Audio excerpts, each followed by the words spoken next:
Welcome back to my channel Story Glow. Today, let's listen to another captivating story about love, betrayal, and triumph. The veil brushed against Rachel's shoulders, satin whispering like a secret in the stillness. She turned to her best friend, voice barely above a breath. "Jenny, do I look okay?" Jenny's grin was radiant, her eyes shining. "You look like a lovesick angel in lace. Bruce is going to faint when he sees you." Rachel forced a smile, though her stomach tightened with nerves. Let's just hope he stays upright until the vows. Time slipped away too quickly, and they arrived a little late. The church was alive with music, laughter, the hushed excitement of guests waiting for the ceremony. But Rachel's nerves twisted tighter, and she excused herself to the restroom. That's when it happened. As she walked down a quiet corridor, her heels clicking softly against the floor, she passed a dimly lit room. A sound stopped her. Low, muffled, the unmistakable rhythm of something intimate. Her breath caught. She should have walked away, yet curiosity, dread, something unnamed drew her closer. And then she heard the voice.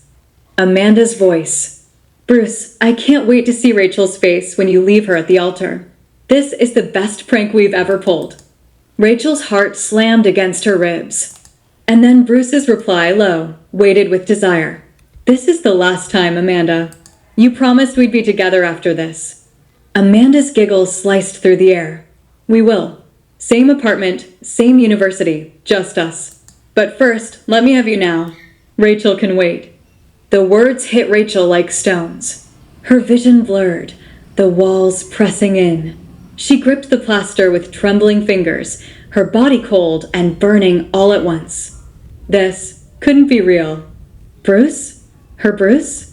She bit her lip, swallowing the scream clawing its way up her throat. Her tears fell, hot and silent, but she forced herself to stand, forced herself to move. Step by shaky step, she pulled away from that room, from the voices that shattered everything she believed. In the mirror of the restroom, a stranger looked back at her, eyes red, cheeks wet. With trembling hands, Rachel reapplied her makeup, painting on a mask of calm. She had to believe. She had to. She had to believe that Bruce would never do this to her. And so, she walked back toward her wedding. Jenny's brows furrowed as she studied her friend. "Are you okay? You're pale." Rachel forced a weak smile. "Just wedding jitters." Jenny rolled her eyes, snorting. "Don't be nervous. You're finally marrying the man of your dreams. Now maybe I'll get a break from hearing about how sexy and perfect Bruce is." Rachel let out a nervous laugh, though her chest ached. Yes, finally. The music began. The ceremony was underway. Rachel stepped into the aisle, every eye upon her. Her veil shimmered under the soft glow of the chandeliers, but her heart was heavy like lead dragging her down. At the altar, Bruce waited, his expression unreadable. And just behind him, Amanda stood, her lips curled in a smirk, a wolf cloaked in lace and silk. Rachel's step slowed, but she forced herself forward. When she reached him, Bruce took her hand. For one fleeting heartbeat, his eyes softened, and hope, fragile and desperate, flared inside her. Maybe he'll choose me." The officiant's voice rose, solemn, steady. "Rachel, do you take Bruce as your lawfully wedded husband?" Her voice was steady, though her hands trembled. "I do." "Bruce, do you take Rachel as your lawfully wedded wife?" Silence. The pause stretched thick as fog. Guests leaned forward, whispers rippling through the church. And then his voice, quiet but sharp as a blade. "I'm sorry, Rachel. I can't marry you. I don't love you. I love Amanda." The world shattered. Gasps erupted, the air filling with murmurs that cut deeper than daggers. Amanda stepped forward, triumphant, her smirk blooming into a cruel smile. "Don't aim higher than your worth, Rachel," she purred, every word dripping venom. "You'll just fall harder. What's mine will never be yours." Laughter scattered through the crowd. Rachel stood frozen, brittle as glass. Her ears rang, drowning in one sentence over and over. "I don't love you. It's Amanda I love." Jenny was the first to move. She rushed to Rachel's side, her voice thick with fury and grief. "Rachel, I'm so sorry. I think this was Amanda's plan all along." But Rachel couldn't answer, couldn't breathe. She clung to one impossible hope, one desperate prayer, that somewhere, somehow, some part of Bruce still loved her. The house was silent when they returned.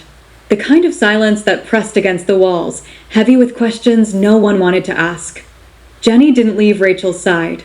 She stayed close, guiding her through the doorway of her bedroom, the room still bathed in soft golden light from the afternoon sun.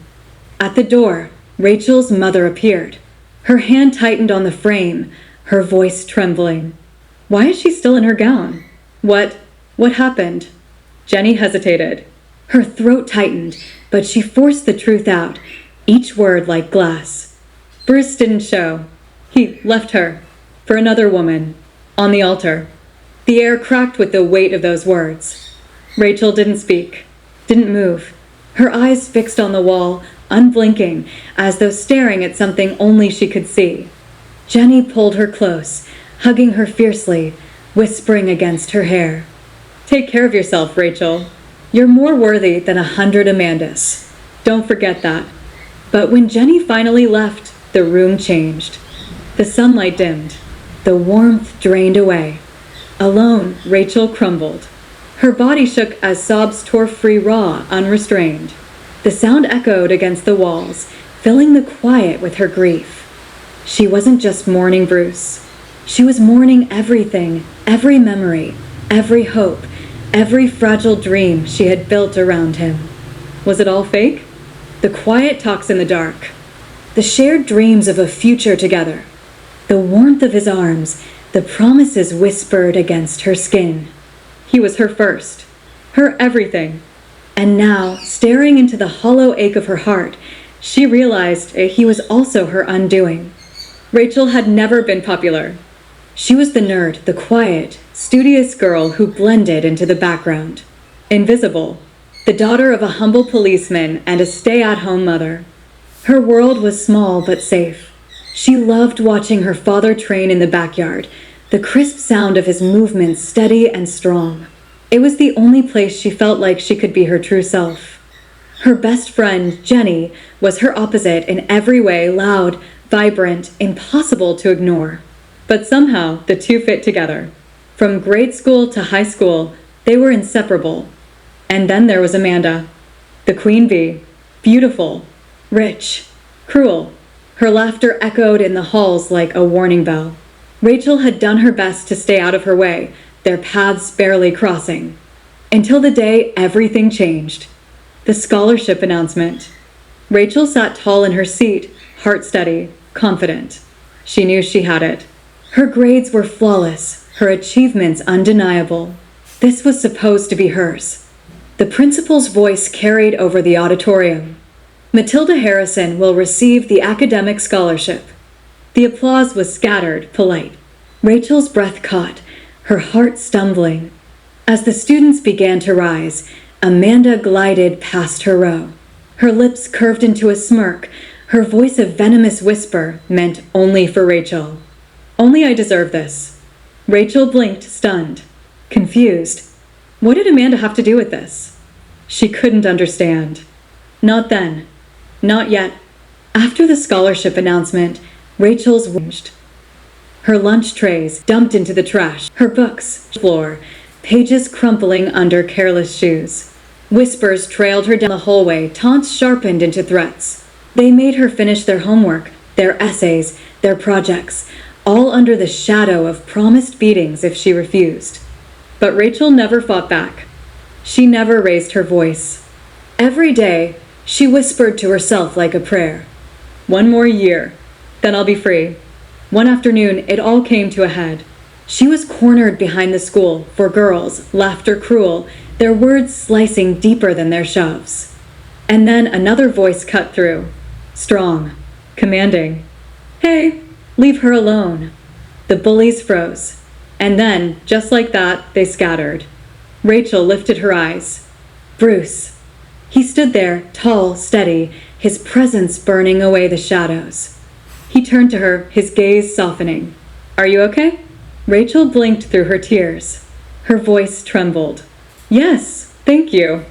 That was the beginning. From then on, Bruce walked her home. He sat with her in the library, long afternoons filled with quiet companionship. He stood between her and the cruelty of others, shielding her in ways no one ever had. One evening, unable to hold it in, she asked, "Why me?" Bruce smiled, the kind of smile that felt like sunlight after endless rain. "Because you're different. You're kind. And you deserve better." And Rachel fell. Slowly, quietly, then all at once. Bruce became her everything. The boy who had once shielded her in the shadows was now the center of her world. They became a couple, though Rachel kept it hidden from her parents. Jenny, ever watchful, ever loyal, didn't trust him. But Rachel silenced every doubt with the same words. "He sees me. He chose me. And wasn't that enough?" Bruce spoke of marriage in hushed tones, his hand warm over hers. "My parents are abroad," he whispered. "I want to marry now, and later, I'll give you the grand wedding you deserve." Rachel's heart swelled. She agreed. At the same time, her own achievements shone. She received scholarship offers from everywhere, even one tied to Bruce's university. Her future sparkled with promise, like a path lit just for her. Then Amanda. It was a chance encounter before graduation. The queen bee, radiant and cruel, her voice dripping venom. "You'll get what you deserve, Rachel. You think you're so good? You're just a cheap imitation." The words stung. They echoed long after Amanda walked away. Rachel went straight to Bruce, trembling, desperate for reassurance. But he only waved it off, pulling her close. "They're jealous of you. That's all." And Rachel believed him. She needed to believe him. Until the day she stood in her wedding gown, her heart trembling with hope, and watched everything she'd built, everything she'd trusted, crumble to ash. Back to the present. Rachel sat alone, her gown long discarded, her room cloaked in silence. She realized now she had only ever been a game to them. Bruce and Amanda, two predators circling, waiting for her to fall apart. They wanted her to lose, to give up, to believe she was nothing. Her chest tightened. Part of her knew she should rise, should fight, should prove them wrong. But grief is not so easily ignored. Before she could climb, she had to fall. Before she could heal, she had to break. And so, she allowed herself to mourn. The next day, the curtain stayed drawn. She couldn't face the world, not the cruel whispers of Amanda's friends, not the smug stares that would remind her of Bruce's betrayal. She sat before the mirror, staring at the reflection that met her eyes. A girl. Broken. Fragile. Barely recognizable. "How can I face them again?" she whispered. "How can I sit in the same classrooms, walk the same halls, live in the same world where they thrive and I am nothing?" The thought of college, of seeing Amanda's smirk and Bruce's cold eyes every day, was unbearable. Another hell waiting to swallow her whole. And then she remembered. The unopened letters. The opportunities she had yet to claim. She hadn't accepted a single scholarship. Her hand trembled as she reached for the pile of envelopes, scanning the names, the seals, the offers of futures that seemed so far away. One stood out, prestigious, far beyond her hometown. A full scholarship. A chance to study medicine. Her future. A chance to leave. Rachel's breath steadied as resolve flickered through her grief. To heal. I have to go far away. To find myself. To build something that no one, not Bruce, not Amanda, can ever take from me. She opened her laptop, fingers hovering, then typing with a quiet determination. She accepted the offer, sent the reply, sealed her choice. The next morning, the reply came. The university welcomed her with open arms. And just like that, a door closed behind her. And another, brighter, stronger, swung wide before her. It would be hard. She would be alone. But Rachel knew now this was the only way to begin again. 1 week. That was all the time Rachel had left before she would leave her hometown, before everything familiar became memory. Her parents were ecstatic when she finally told them her decision. "Mom, Dad," Rachel whispered, "you don't have to worry about tuition. I got a full scholarship. I'll work at the same time." Her mother's eyes filled with pride. "Rachel, we are your parents. Of course we will support you in every way we can." Her father's voice carried a mixture of pride and hope. "You'll be the first doctor in this family. We already have a whole line of police officers. It's time someone chose a different path." Rachel smiled softly, feeling for a fleeting moment like her future was brighter than her past. But then, the dizziness came, the sudden aversion to food. "Rachel," Jenny teased one afternoon, raising an eyebrow, "don't tell me you're pregnant." The joke hung heavy in the air. Rachel's face drained of color. She thought it impossible. She had only been with Bruce once. But the next evening, during dinner, she lurched forward and vomited in front of her parents. The silence at the table was deafening. Later that night, her mother knocked on her door. "Rachel," Kathy's voice was gentle, trembling, "can we talk?" Rachel hesitated. For a moment, she wanted to stay silent, to hide. But she couldn't. Slowly, she opened the door, her eyes swollen from tears. "Mom," her voice cracked, "I don't know what to do. I'm scared." Her mother drew her into her arms. "First things first, we need to know for certain. Your father's buying a test. Then, whatever comes, we will face it together." Minutes later, Rachel locked herself in the bathroom. She held her breath, waited, and then saw them. 2 red lines. Her knees weakened. Her hands trembled as she handed the test to her mother. 3 tests, all the same result. Pregnant. Her father's face darkened, his voice gruff. "Rachel, who's the father? He needs to take responsibility." Her chest tightened. "Dad, he won't. He's with someone else now." "No, I can't accept that." His voice rose, full of anger and hurt.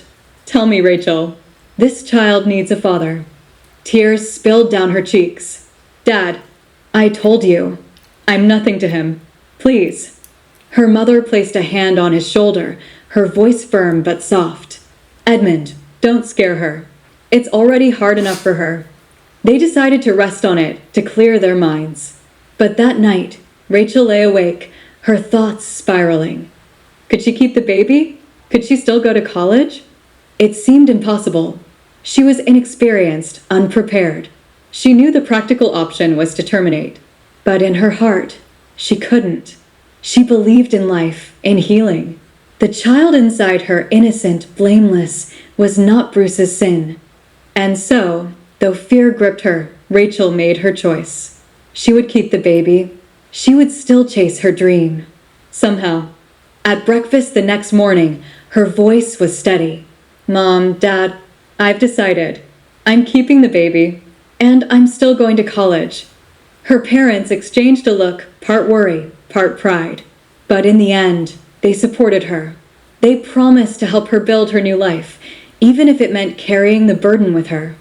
That afternoon, Rachel sent a message to Bruce, asking him to meet at their usual cafe. Hours passed. She waited until the sun dipped low. But Bruce never came. What she didn't know was that Amanda had found his phone first and erased her message. By the time Bruce realized, it was already too late. Rachel was gone from the cafe, her heart bruised anew. She returned home, her decision solidified. If Bruce couldn't show up now, he never would. She closed that chapter with finality. The next day, she departed with her parents by her side. They helped her settle into her new place, ensuring she'd be safe. It was scary, foreign, and she was pregnant. But she clung to her resolve. Her first trimester was full of adjustments. Morning sickness came and went. She talked often to the life inside her. "Will you be a boy? A girl? Just be healthy. Stay with Mommy." Her scholarship lightened the financial burden, and with her parents' help, she could focus on her studies. Even with her growing belly, Rachel thrived. Professors noticed her brilliance, her ideas, her vision for new treatments. She was no longer just a student. She was a promise. But one day, after finishing an exam, sharp contractions gripped her. Her classmate and friend, Jay, panicked. But Rachel had prepared. She messaged her parents, called her doctor, and was quickly admitted. Hours later, sweat, tears, pain, and then a cry. A healthy baby boy. Her parents rushed to her side, beaming through their tears. Jenny, caught in the middle of her exams, promised she would come soon. Rachel gazed down at her son. His tiny fingers curled around hers, fragile yet strong. His eyes opened bright, familiar, and in them, she caught a glimpse of Bruce. But he was her Adrian. Raising a child while studying medicine was grueling. There were nights she wanted to give up, whispering, "I'm so tired." But each time she looked at Adrian, her resolve hardened. She pushed forward. Sometimes she brought him to lectures when professors allowed. Jay was always there to help, her steady friend, tall, composed, hiding his own secret. When Jenny finally met Jay, the two clicked instantly, bound by their shared loyalty to Rachel. And though Jay never said it aloud, Rachel and Jenny knew. His heart leaned toward men. For now, it was their secret. Together, the three of them became a family of sorts, unconventional, imperfect, but strong. And Rachel? She was no longer just the broken girl in a mirror. She was a mother, a scholar, a fighter, the beginning of her second life. The morning sun filtered through the hospital blinds, painting the room in soft gold. The world outside was stirring, but inside, time seemed to stand still. Rachel lay in her bed, pale with exhaustion, yet glowing with something deeper, joy. Against her chest, wrapped snug in a soft blanket, was Adrian. Tiny, warm, perfect. Her arms tightened around him as if she could shield him from every storm. "You're here," she whispered, her voice trembling with wonder. "You made it, and I promise, I'll be enough for you." Adrian shifted gently, a faint whimper escaping before he settled again. By her bedside, her parents watched with pride and tenderness. Her father leaned forward, eyes misting as he reached out a calloused hand to ruffle Adrian's downy hair. "He's got your nose, Rachel," he said softly. Then he paused, studying those wide, newborn eyes. His voice faltered. "But those eyes, they remind me of someone." A silence followed. Heavy, unspoken. Rachel pressed a lingering kiss to Adrian's forehead, her voice quiet but resolute. "Let's not talk about him anymore, Dad. I've closed that chapter." Her mother squeezed her hand, firm yet gentle, a steady anchor. "Then it's time to start a new one." Rachel looked down at Adrian again, and in his tiny face, she saw not the shadow of the past, but the beginning of her future. Campus life. The morning sun streamed through the hospital blinds and across campus, where Rachel hurried, adjusting the carrier strapped to her chest. Inside, Adrian dozed, his tiny breaths rising and falling with the rhythm of her steps. Beside her, Jay strolled with casual grace, one hand balancing 2 iced coffees, the other gripping a backpack stuffed with textbooks. "You know," he said, raising an eyebrow in mock disbelief, "most med students stress about exams. You're out here juggling those in diapers." Rachel let out a weary laugh, the sound edged with exhaustion but laced with pride. "And spit up. Don't forget spit up." They rounded the corner, and there was Jenny, bright, stylish, her energy like a burst of sunlight. She had flown in for the weekend, and the moment her eyes landed on Adrian, she squealed with delight. "Oh my gosh, he's so chubby now. Rachel, can I hold him? I missed you both so much." Jay smirked, passing her a bottle. "Feed him first, and maybe he'll like you." Jenny rolled her eyes, but the second she cradled Adrian in her arms, her expression softened. She rocked him gently, her voice melting into a whisper. Then her tone shifted, sincerity shining through. "I'm proud of you, Rach. You could have given up, but you didn't." Rachel paused, her steps slowing. Her gaze lingered on her son, on the small miracle that had remade her life. "I wanted to," she admitted softly. "So many times. But then he'd look at me. Her lips curved into a faint, wistful smile. And it's like everything else disappears. In that moment, between textbooks, bottles, and baby giggles, Rachel realized she wasn't just surviving anymore. She was building something. Her future. Adrian's future. A life that was truly hers. Word spread quickly, whispers moving faster than fact. A young med student, brilliant, beautiful, and a mother. Some spoke her name with admiration, others with envy, but many with judgment. One afternoon, as Rachel packed away her books, a figure blocked her path. "You're Rachel, right?" A girl from her class sneered, arms crossed. "The one who had a kid before even finishing uni?" The question cut sharp, but Rachel's expression didn't falter. She met the girl's gaze with quiet poise. "Yes," she said, her voice steady. "His name's Adrian, and he's the best thing that ever happened to me." A pause followed, thick with unspoken challenge. Then Jay's voice broke through, playful yet edged like steel. He appeared at Rachel's side, her notes in hand. "Back off, Clara. She's top of the class. What have you done today other than judge someone else's life?" The girl flushed, muttered something under her breath, and slipped away. Rachel exhaled softly, a grateful smile tugging at her lips. She leaned closer and whispered, "Thanks." Jay winked, the corner of his mouth curving into a grin. "Anytime, Mama Genius." Rachel laughed quietly, the sting of judgment already fading. For every whisper, there was her truth. For every shadow, a light at her side. And with Adrian waiting at home, that light burned brighter than anything else. It had been more than 2 years when Rachel saw her again. The encounter was unexpected, outside the gleaming glass of the university hospital, where Rachel now did her clinical rounds. Her stethoscope hung around her neck, white coat crisp, her stride purposeful. Then she froze. Amanda stood near a parked car, looking nothing like the radiant queen bee of their school days. Her face was thinner, shadows under her eyes, the sharp cruelty dulled by weariness. "Rachel?" Amanda's voice cracked, disbelief lacing her tone. Rachel's grip tightened on her bag. Amanda took a tentative step forward. "I heard things about you. You're in med school." Rachel straightened, the authority of her new life in every line of her posture. "Yes, and I have a son." Amanda's gaze flickered, unsettled. "Is it Bruce's?" Rachel didn't flinch. She looked Amanda squarely in the eye. "Yes, but that doesn't concern you. Not anymore." A bitter laugh escaped Amanda's lips. "You know, Bruce left me last year. After everything, he said I wasn't worth it." For a moment, silence. Once, Rachel's heart would have shattered at those words.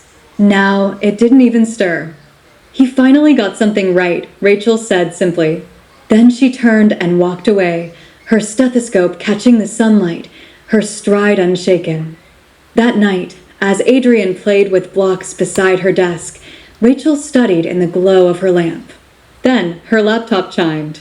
A message appeared on the screen. "Bruce, I heard about the baby. Can we talk?" Rachel's breath caught. Her hand hovered above the keys, then slowly lowered. She closed the laptop, turned to Adrian, and gathered him close. "You don't need him," she whispered. "And neither do I." She never replied. 3 years passed. Adrian, now a lively toddler, raced down the university halls, laughter echoing against the polished floors. Jenny followed close behind, stylish and confident, her business career flourishing. Jay trailed them, shaking his head with mock exasperation. "Slow down, little man. You'll make your mommy late for her ceremony." The auditorium swelled with anticipation. Rachel stood at the front, clad in her white coat for the very first time. Professors lined the stage, eyes shining with pride. The dean's voice rang clear. To Rachel Miller, top of her class, recipient of the Research Excellence Award, and the most resilient student we've ever had. Applause thundered, filling every corner of the hall. Jenny held Adrian high so he could see, his little hands clapping wildly. Rachel's eyes blurred with tears as she stepped to the podium. I once thought I was broken beyond repair, she began, her voice steady despite the weight of memory. But sometimes, broken things don't need fixing. They need rebuilding. Her gaze found Adrian, bright-eyed, watching her with pure trust. This is for you, my son, and for anyone who's ever been told they couldn't. The audience rose to their feet, applause crashing like a wave. And in that moment, Rachel knew she had rebuilt. Stronger, brighter, unshakable. Rachel's office. The office gleams with quiet power. Certificates and awards line the walls, each one a testament to years of sacrifice. Headlines framed in gold declare, Dr. Rachel Lane, the visionary behind ReviveRx. Beyond the glass walls, the low hum of activity from the laboratory adds a rhythm to success. A place once built from ashes, now alive with purpose. The door swings open. Jenny bursts in, as vibrant as ever, balancing 2 steaming coffees. Guess what I just heard? Rachel doesn't glance up. Her pen glides across another document, steady, precise. You've got that face. Spill it. Jenny sets the coffees down with a dramatic flourish. Amanda and Bruce? Over. Cancelled. Done. The pen halts mid-stroke. A flicker of lashes, a faint pause, but Rachel doesn't lift her eyes. I see. Jenny leans forward, lowering her voice, savoring the punchline. That's not all. The Hall Empire? Not much of an empire anymore. Stocks are tanking. Investors pulling out. It's like watching a castle crumble in slow motion. Rachel finally sets the pen aside. She exhales slowly, the sound soft but weighted. Rachel, quietly. Life has a strange way of balancing itself. Jenny's grin widens, her eyes sparkling with mischief. Meanwhile, Dr. Lane, the girl they humiliated, is now one of the most sought-after doctors in Europe. CEO of her own company. Single mom to the brightest kid I've ever met.